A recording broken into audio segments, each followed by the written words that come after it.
Bom dia a todos, sejam muito bem-vindos. Turma, eu resolvi efetuar a correção da nossa atividade avaliativa. Sei que muita gente não pode comparecer às aulas, trabalha, tem pessoas que trabalham no interior, trabalham em outro estado, então, por vezes, fica difícil fazer essa continuidade. E acredito eu que gravando essa correção, a gente consegue assimilar alguns conceitos, né, sobre o que foi dado nessa primeira metade da disciplina, tá certo? Então, eu vou compartilhar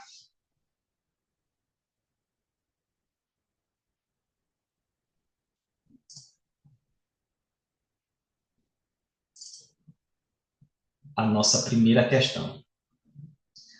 Na primeira questão, que foi uma questão do exame de ordem, nós temos que Maria, brasileira e residente no Brasil, resolveu viajar para o exterior e lá praticar o delito de embriaguez ao volante. Ou seja, o território em que foi praticado foi fora do território brasileiro, né? E veja que esse crime não é tipificado como crime no estrangeiro. Então, olha só, Maria, brasileira e residente no Brasil, resolveu viajar para o exterior e lá praticar o delito de embriaguez ao volante, que, embora típico no Brasil, no país onde seria praticado não é tipificado. Ao retornar ao Brasil, os fatos noticiados às autoridades competentes, e aí, com base nessa hipótese, assinale o que for correto. Então, é uma questão em que eu e você temos que primeiro entender o contexto, né? É uma situação em que uma pessoa que é nacional, ela foi para outro país e lá cometeu algo que lá naquele país não é considerado crime e retornou ao Brasil, onde é considerado crime, né? Então, é basicamente essa ideia. E aí você nota que, pessoal, além de conhecer o conceito de territorialidade, de extraterritorialidade, eu preciso entender como é que eu aplico esses conceitos, né? Então você já começa a ser avaliado aqui no primeiro item, se você entende que a extraterritorialidade ela é subsidiária, né? Ela não é algo que eu vou primeiro fazer, primeiro aplicar. E, além disso, ela requer condicionantes, e essas condicionantes elas são concomitantes, né? Então, olha só, Maria está sujeita à extraterritorialidade da lei penal brasileira em razão da sua nacionalidade, podendo responder pelo ilícito praticado? Poxa, a gente sabe que só o fato de ser nacional, só a nacionalidade por si só, não me vincula à aplicação da extraterritorialidade. Por quê? Porque lembra que territorialidade é um ato de soberania, é muito ligado à ideia de aplicação da lei do seu estado, cada país, cada estado, ele tem o interesse de aplicar a lei penal do seu país, né? Então, a regra é lá. E, mas se lá não for aplicado? Bom, a gente sabe que extraterritorialidade não depende só de nacionalidade. Você vê que aqui é uma situação em que, hipoteticamente, seria uma extraterritorialidade condicionada, que é o que vem lá no artigo 7º, no parágrafo 2º. Ele fala que a aplicação da extraterritorialidade ela exige algumas condicionantes, como entrar o agente no território nacional, de fato, o agente regressou ao território nacional, no caso Maria. Ser o fato punível também no país em que foi praticado. Bom, aqui já não daria, né? Então, você verifica que essa alternativa, ela já contém um problema, já contém um equívoco, né? Maria não poderá responder pelo fato, tendo em vista a inaplicabilidade da lei brasileira a fatos ocorridos fora dos limites territoriais. Essa alternativa, por si só, não responde à questão, Por quê?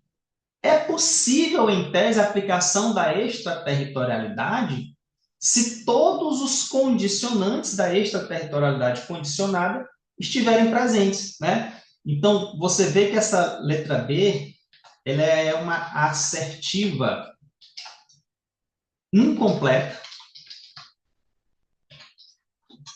e insuficiente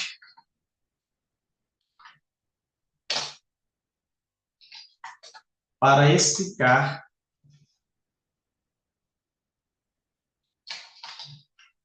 a resposta. Ela não explica totalmente a resposta. Maria não poderá responder pelo fato, tendo em vista que é necessário a incriminação da conduta se verificar no local do fato e no Brasil simultaneamente. Isso é exatamente um desses requisitos, né, que é o que não consta. Você vê que no próprio enunciado ele chama a atenção exatamente para o requisito que não tem, né, da aplicação da extraterritorialidade condicionada. Então, esse parágrafo segundo,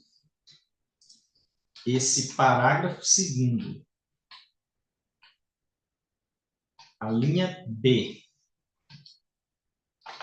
do artigo 7º do CP responde à questão. Agora, obviamente, que você precisa entender isso. O que a questão está exigindo é simplesmente saber.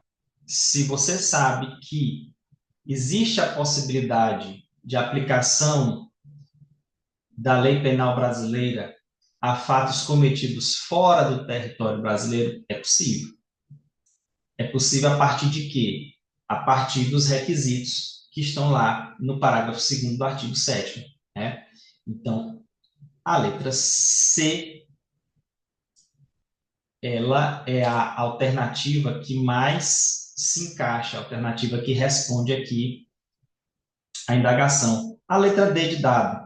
Maria está sujeita à extraterritorialidade da lei penal brasileira em razão de a lei em vigor no estado de sua residência determinar o regime jurídico que lhe é aplicável. Isso não tem previsão na lei penal brasileira. Não há previsão disso na lei penal brasileira. Essa questão de, em razão de a lei em vigor no estado de sua residência, ela não tem qualquer implicação de natureza penal. Isso aqui não tem previsão. Então, a única que responde seria a letra C, né? Essa aqui é a alternativa correta. Segunda questão. Assinale a alternativa correta. O princípio da reserva legal pressupõe a existência de lei anterior, emanada do Poder Legislativo, definindo o crime e a pena, sendo lícito afirmar, então, que as medidas provisórias não podem definir crimes e não podem impor penas. Na nossa aula sobre o princípio da legalidade, tem uma parte da aula, e isso consta no AVA, em que eu chamo a atenção para a questão das medidas provisórias. A gente sabe, pessoal, que não é qualquer lei que pode tratar sobre matéria penal. Eu tenho que ter uma lei federal. Não pode lei municipal, não pode lei estadual. E a fonte material, digamos assim, é o poder legislativo. E as medidas provisórias são atos normativos feitas pelo chefe do poder Executivo Federal. E aí eu tenho uma disposição lá no artigo 62, parágrafo 1º, a linha B da Constituição Federal de 88, em que veda ao presidente da República expedir medida provisória disciplinando matéria penal. Se a gente for aqui rapidão no artigo 62, ele fala que, em caso da Constituição Federal, fala que, em caso de relevância e urgência, o presidente da República poderá adotar medidas provisórias com força de lei. O presidente da República é um ente federal, tem poder normativo, porém, o que a Constituição fez? Ela limitou o poder do presidente da República, reconhecendo que, em determinados casos, pode sim o presidente da República legislar, mas ele não pode legislar em determinadas matérias. E dentre essas determinadas matérias, o legislador constituinte, ele coloca explicitamente no parágrafo 1º, né, o que eu coloquei aí, parágrafo 1º, a linha B, é vedada a edição de medida provisória sobre matéria, inciso 1, é o parágrafo 1º, para ser mais específico, né, o inciso 1, a linha B. Ele não pode editar medida provisória em direito penal, processo penal e processo civil, né? Então, aqui é exatamente essa ideia que vem expressa na Constituição. Na sequência, só para a gente analisar aqui, né, isso aqui é a correta,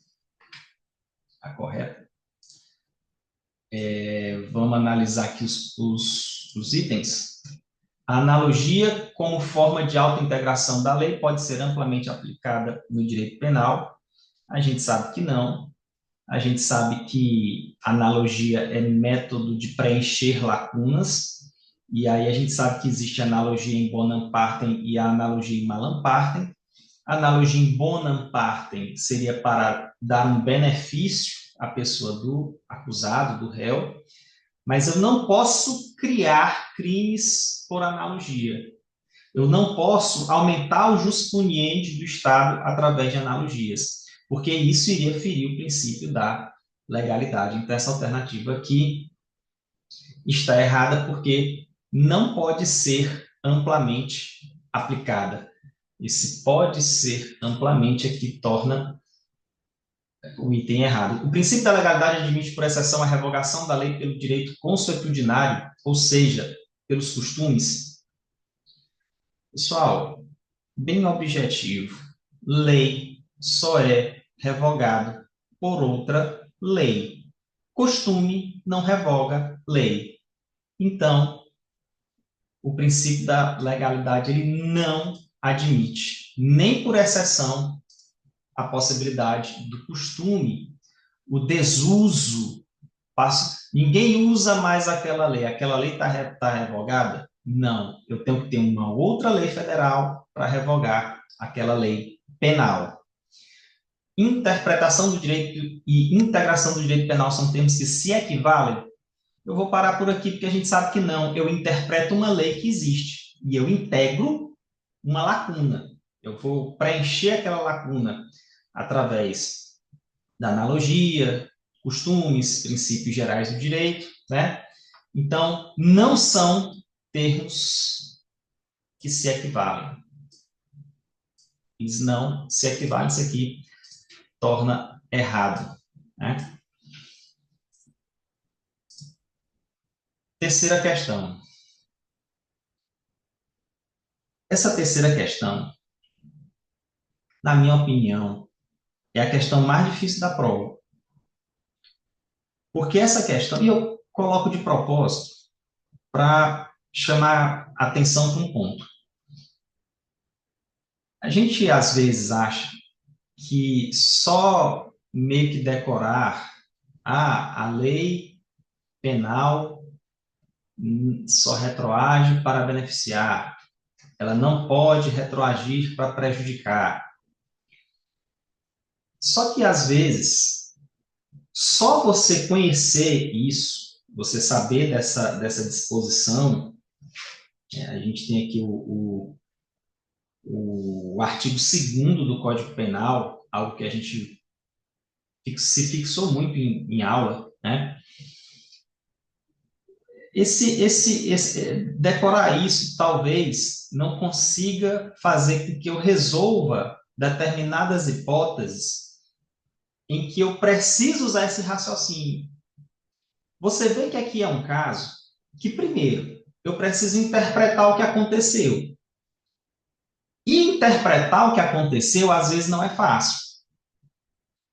Responder questões de penal, eu falo muito isso. A gente tem que ler uma vez, ler 2 vezes, ler as respostas, porque ajuda a pensar de certa forma, mas eu preciso ler com muita calma, para entender primeiro o cenário. Qual é o cenário aqui? Você veja que o sujeito aqui, o Antônio, vou baixar um pouquinho aqui. O Antônio, na vigência de uma lei, veja só, eu tô tratando de 2 momentos, né? Eu acho que isso todo mundo entende. Antônio, na vigência de uma lei, que além de criminalizar o roubo simples, qualifica-o quando praticado na via pública. Então, nessa época aqui, a qualificadora, ou seja, o lance mais grave, era na via pública, né? O que ele faz? O que ele realiza nesse momento? Ele efetivamente rouba os pertences da vítima, Pedro, na via pública, fazendo ainda com o emprego de arma. Só que se você raciocinar, o emprego de arma que não era qualificado, a questão dá essa informação, ela te dá a informação, porque de fato aconteceu, mas aquilo não era qualificado. O que era qualificado era na via pública. O lance que causava o aumento da pena, o mais grave, era ser na via pública e não com emprego de arma. Só que o tempo passou e aí veio uma nova lei, a Lei 2, e ele foi julgado quando estava em vigor. A gente sabe que a vigência faz com que a lei emane seus efeitos. Lei que substituiu, e só isso aqui é importante, ó, substitui a qualificadora do roubo na via pública pela qualificadora com emprego de arma. E aí a gente precisa parar um pouco para pensar no que aconteceu. E se você raciocinar um pouco, você vai entender que essa lei nova, ela revoga a qualificadora na via pública e cria uma nova qualificadora. Uma lei que cria uma qualificadora é uma lei penal. Em sendo uma lei penal, ela só pode valer dali para frente.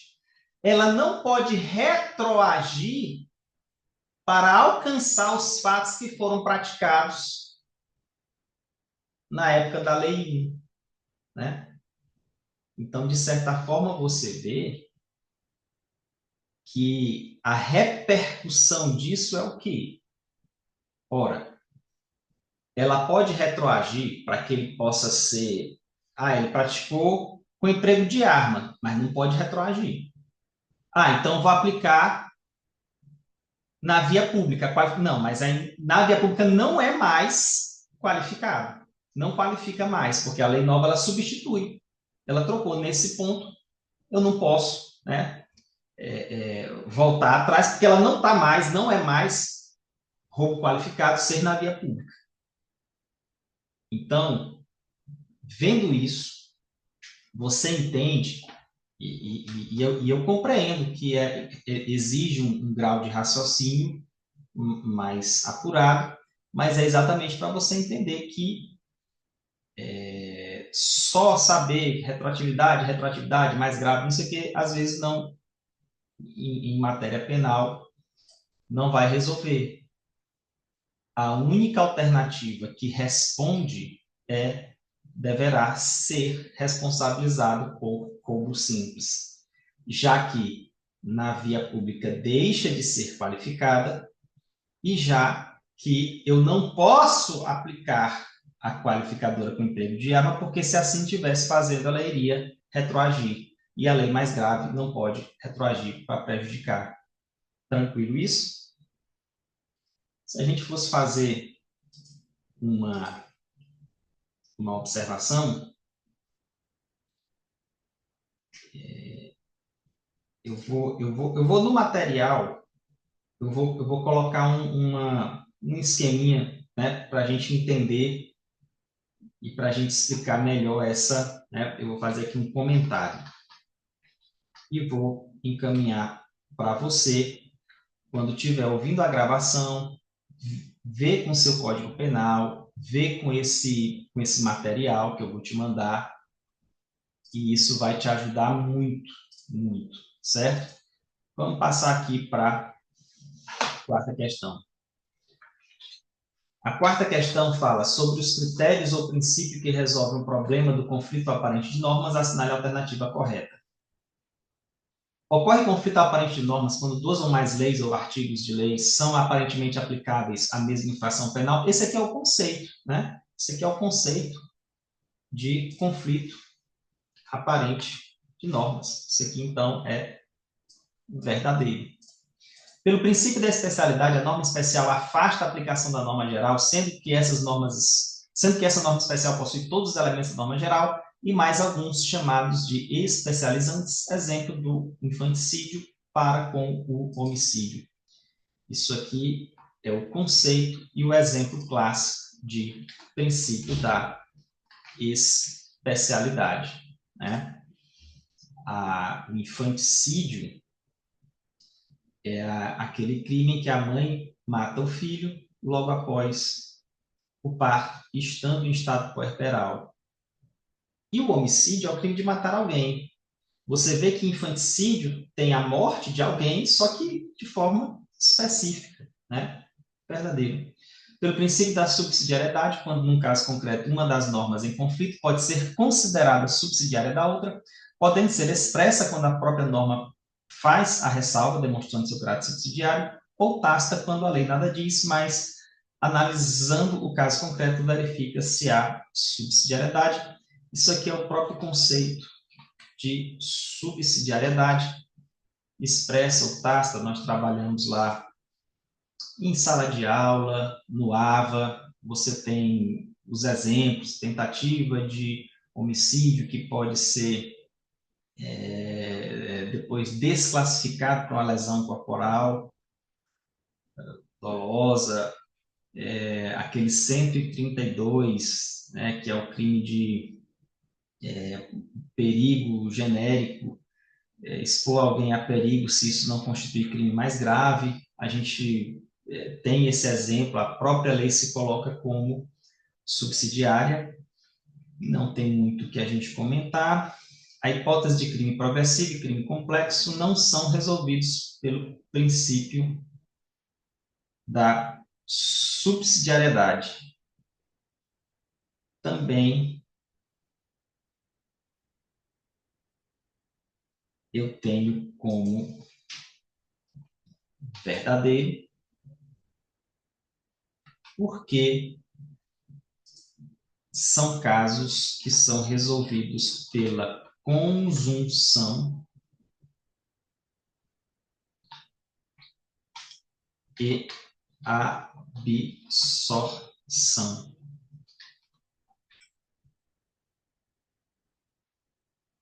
Essa questão turma, eu resolvi anular ela porque eu aproveitei essa questão conjunção de um outro material que eu tinha feito e ela tinha a letra E, que era todas estão corretas, né? E aí ficou dessa maneira, beleza? Mas crime progressivo, progressão criminosa, crime complexo, pós-facto impunível e antefacto impunível não são resolvidos pela subsidiariedade, e sim pela conjunção e absorção. Beleza? Quinta questão. Assinale a alternativa correta.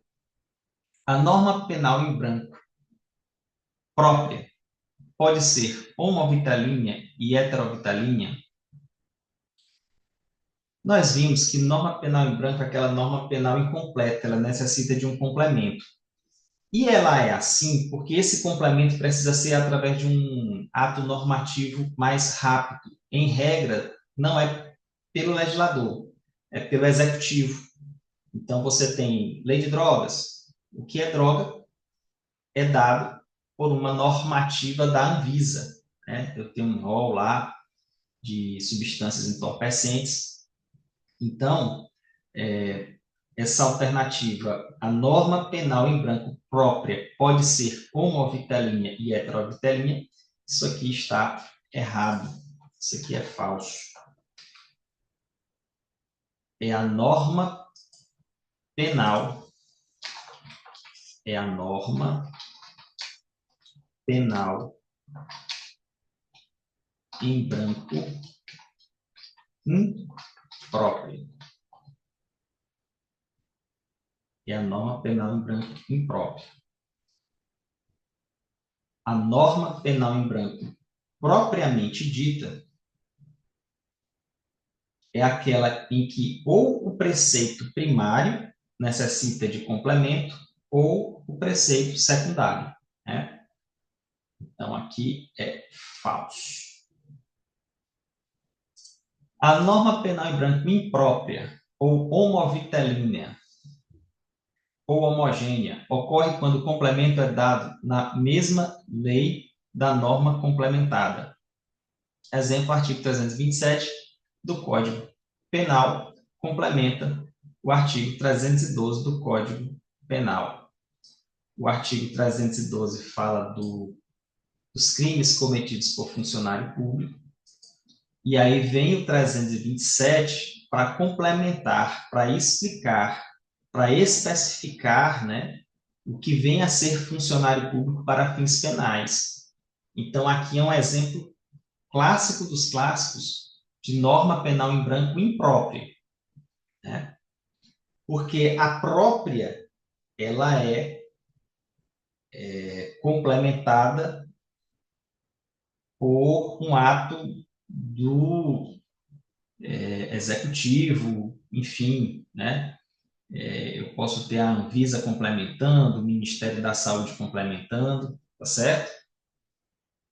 Métodos de interpretação da lei e métodos de integração da lei são termos que se equivalem em matéria penal. Isso aqui a gente já viu que é falso.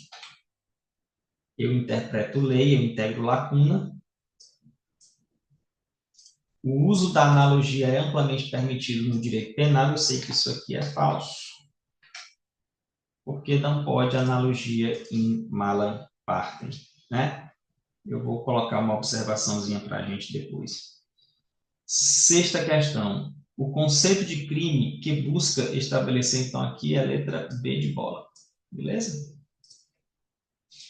O conceito de crime que busca estabelecer os elementos estruturais ou requisitos do crime é o conceito analítico. Esse conceito aqui, ele fala dos elementos estruturais do crime. O crime é um fato típico, ilícito ou antijurídico, culpável e punível, né? Esse aqui são os requisitos que, quando a gente começa a estudar a teoria do delito, a gente se debruça sobre ele.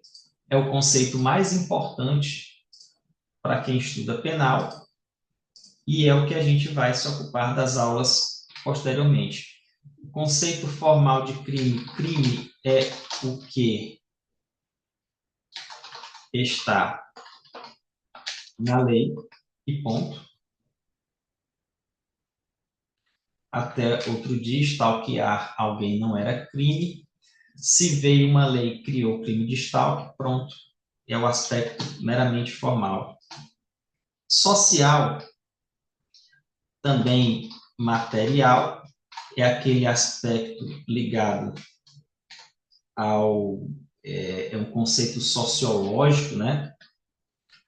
É um conceito sociológico, considerando crime aquilo que ofende bens ou valores relevantes a uma sociedade.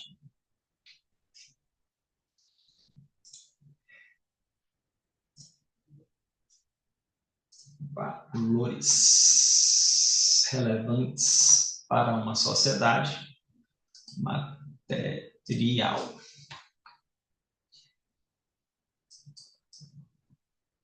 Esse conceito é um conceito importante porque ele é um conceito que vai filtrando se um determinado bem não é mais importante para a sociedade num determinado momento, eu devo revogar aquela lei, uma lei que está em desuso, ninguém acredita mais. Por isso que vários tipos penais deixaram de ser considerados crime. E, enquanto isso, outras coisas vão sendo importantes. Poxa, estelionato não é mais feito com bilhete, troca de bilhete de loteria. Estelionato hoje é feito com Pix. Então, eu vou criando novas fórmulas, né? Então, aquilo é importante à sociedade, para a sociedade, então aquilo deve ser tutelado penalmente.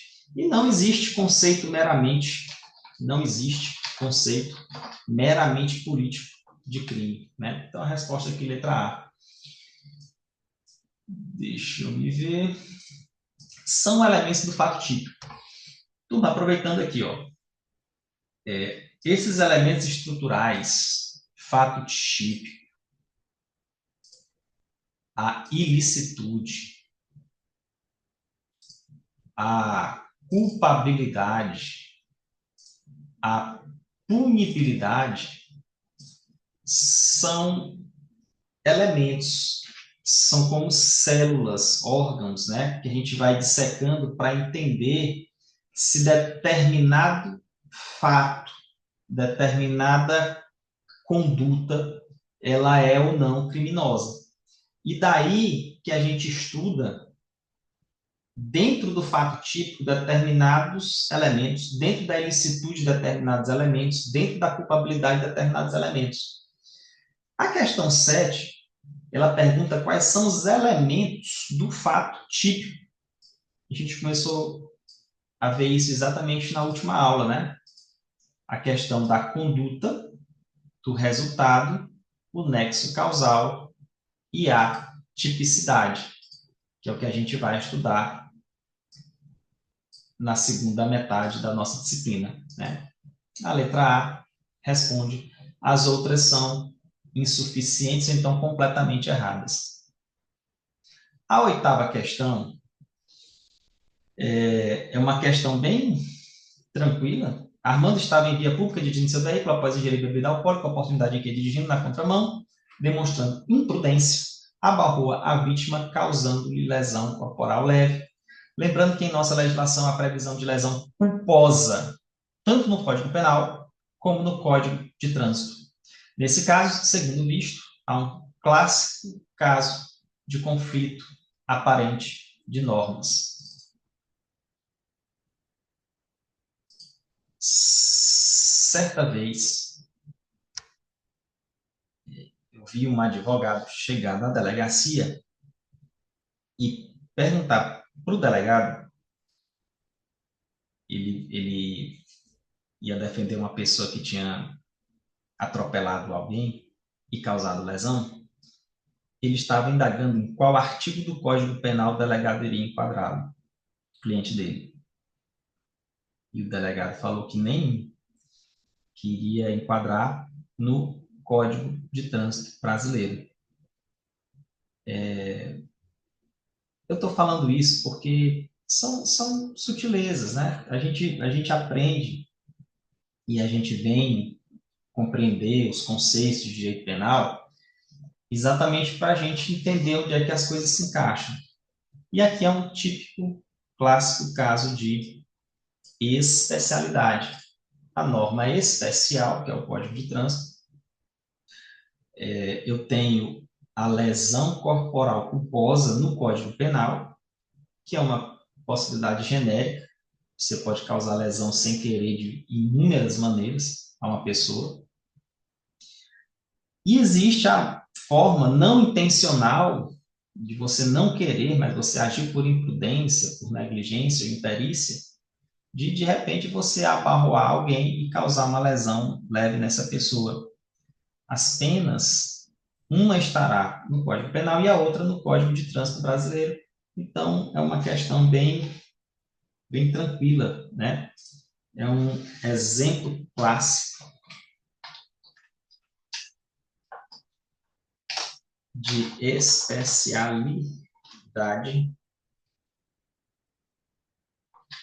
ou princípio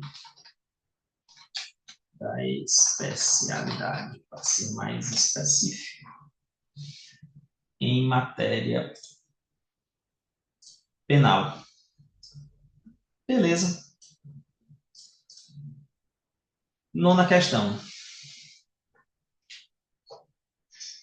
Questão verdadeiro ou falso, sobre aqueles temas bem iniciais, né, nosso.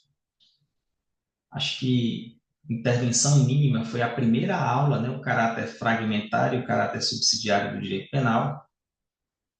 O caráter fragmentário, exatamente abordando a ideia de que deve ocorrer lesões graves, ofensas graves ao bem jurídico tutelado, e princípio da subsidiariedade com a ideia de que, se os outros ramos do direito forem suficientes para proteger um determinado bem jurídico, eles devem ficar por lá, e o direito penal é utilizado apenas quando os outros ramos não forem suficientes. Esse item fala o seguinte: o princípio da intervenção mínima do direito penal desdobra-se no caráter subsidiário e fragmentário do direito penal. Correto. Os dois dão a ideia de intervenção mínima do direito penal, segundo a doutrina majoritaríssima, né? O primeiro, então, quando ele fala do primeiro, ele está falando sobre o caráter subsidiário. O primeiro impõe que apenas lesões leves a bens jurídicos sejam objeto do direito penal. Apenas lesões leves a bens jurídicos sejam objeto do direito penal. Subsidiariedade não tem a ver com isso. Subsidiariedade tem mais a ver com a ideia de que outros ramos do direito se mostrem insuficientes à proteção de determinados bens jurídicos, deve o direito penal atuar. E já o caráter... Isso por si só já torna a questão errada, né? Porque houve uma troca aqui. E o caráter fragmentário, que seria o segundo, né? Impõe apenas lesões leves, que apenas lesões leves a bens jurídicos sejam objetos, isso aqui está totalmente errado, nem caráter fragmentário isso é. Beleza? Então, essa alternativa aqui, ela é falsa. Beleza? O princípio da legalidade desdobra-se nos postulados da reserva legal, ok? Reserva legal, não há crime sem lei anterior que defina, não há pena sem prévia combinação legal, então há uma reserva de lei para crime e para pena. Essa lei tem que ser uma lei taxativa, com expressões claras, certas, não podem ser imprecisas, e essa lei, ela tem que ser aplicada aos fatos da sua vigência, né? É a regra, é uma regra, a irretroatividade da lei penal e excepcionalmente retroagindo apenas para beneficiar. Então, esse item está completamente, totalmente correto.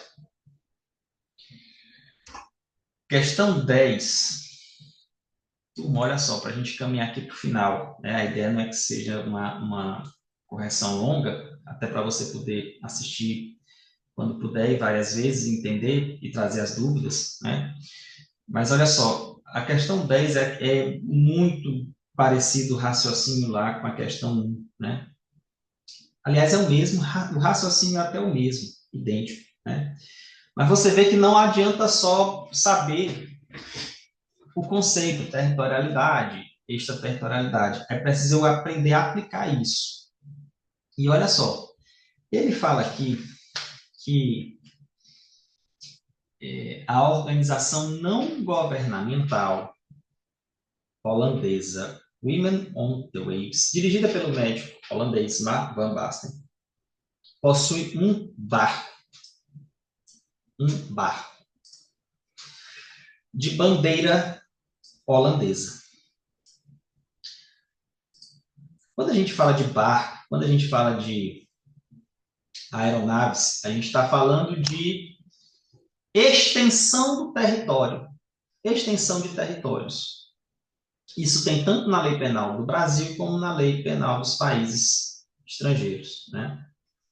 Então, se é público, onde quer que ele vá, é território daquele país. Se é privado, ele é extensão do território daquele país, até enquanto não entre em espaço aéreo ou mar territorial pertencente àquele país. Isso está no artigo 5º, parágrafo 2º do Código Penal, enfim. Dê uma lida, abra seu código, pausa o vídeo, pausa, dá uma lida com calma, em todo ele, todo o artigo 5º, em todo o artigo 7º, né? Depois volta aqui, isso ajuda muito. Então, vamos lá. Quando passou pelo Brasil, o navio holandês recebeu a bordo mulheres que praticaram a interrupção de gestação, dentre elas Maria, jovem de 25 anos, na ocasião em que foi interrompida a gravidez, o barco... Aí, olha só, o que interessa aqui.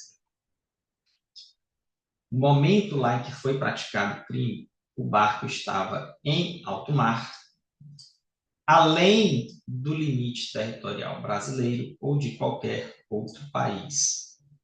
Só essa primeira parte aqui já resolve, né? Além do limite territorial brasileiro, ou seja, não estava em mar territorial brasileiro. Então, se não estava em mar territorial brasileiro, não estava, e é uma embarcação privada,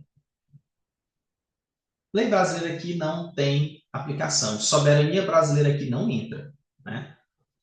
Sabendo que a lei brasileira pune o aborto, salvo em casos específicos, ao passo que a Holanda não pune o aborto. Por que ele está falando isso?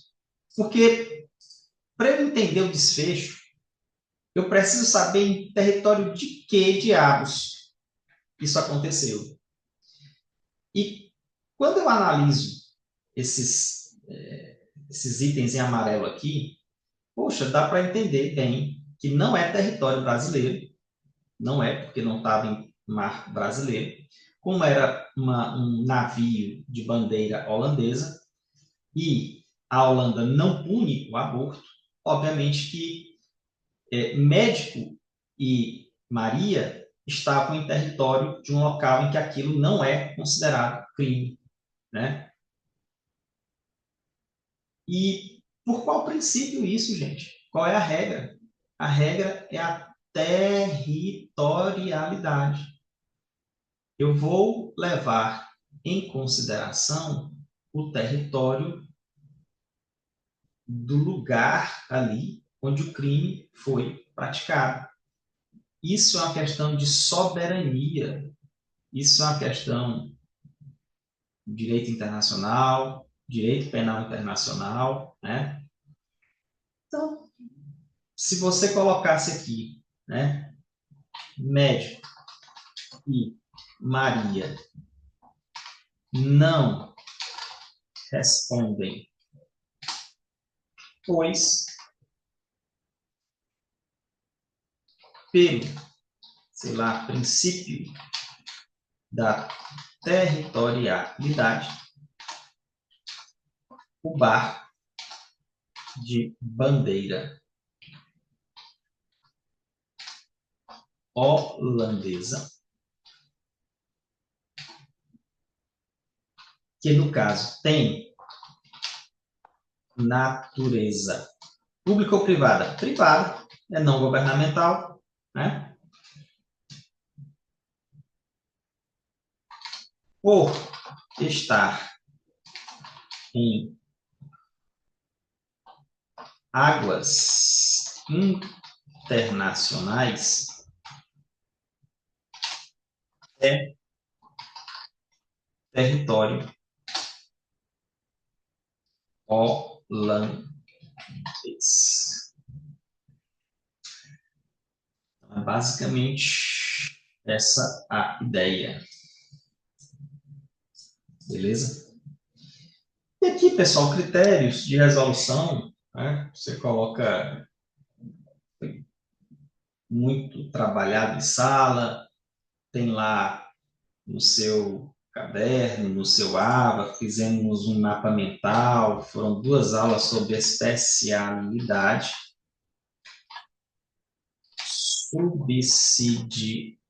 subsidiariedade,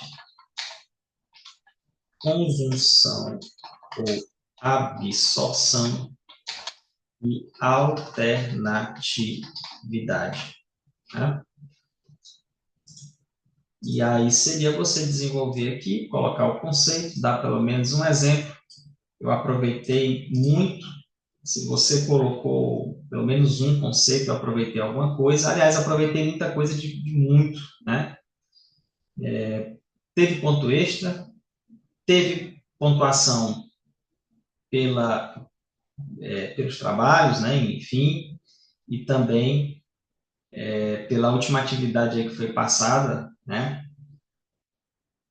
Em que eu recebi de alguns, não recebi de outros, mas fica aí para você analisar tudo direitinho. E aí, turma, eu vou encaminhar